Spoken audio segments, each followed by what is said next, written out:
சிவகங்கை மாவட்டம் காரைக்குடி அருகே உள்ள கல்லல் ஊருக்கு பேருந்து நிலையம் அமைக்க கோரி கண்டன ஆர்ப்பாட்டம் நடைபெற்றது.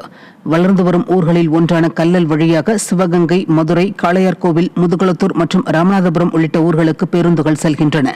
இந்த நிலையில் கல்லல் ஊருக்கென்று பேருந்து நிலையம் இல்லாததால் முதியவர்களும் கைக்குழந்தைகள் வைத்துள்ள பெண்களும் கடும் அவதியடைந்து வருகின்றனர். இந்நிலையில் கல்லல் ஊரில் பேருந்து நிலையம் அமைக்க கோரி 500க்கும் மேற்பட்டோர் ஸ்டாலின் மாடல் அரசுக்கு எதிராக கண்டன கோஷங்களை எழுப்பினர்.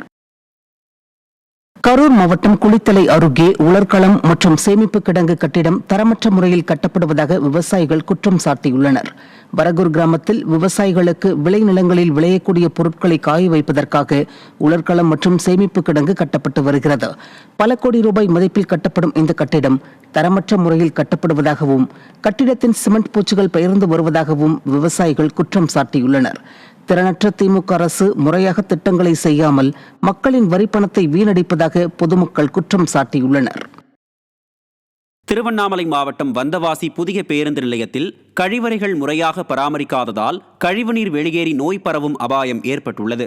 புதிய பேருந்து நிலையத்துக்கு தனியார் பேருந்துகள் சரியான முறையில் வந்து செல்லாததால் பொதுமக்கள் அவதியடைந்து வரும் நிலையில் இரவு நேரங்களில் சமூக விரோதிகளின் கூடாரமாக மாறியுள்ளது.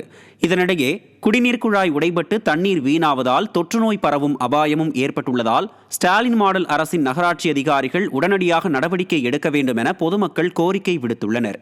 செல்வாக்கு மிகுந்த 2 துறைகளை மாவட்ட அமைச்சர் வைத்துள்ள நிலையில் மக்கள் சேவையில் துளியும் ஆர்வம் காட்டுவது இல்லை என விமர்சனம் எழுந்துள்ளது.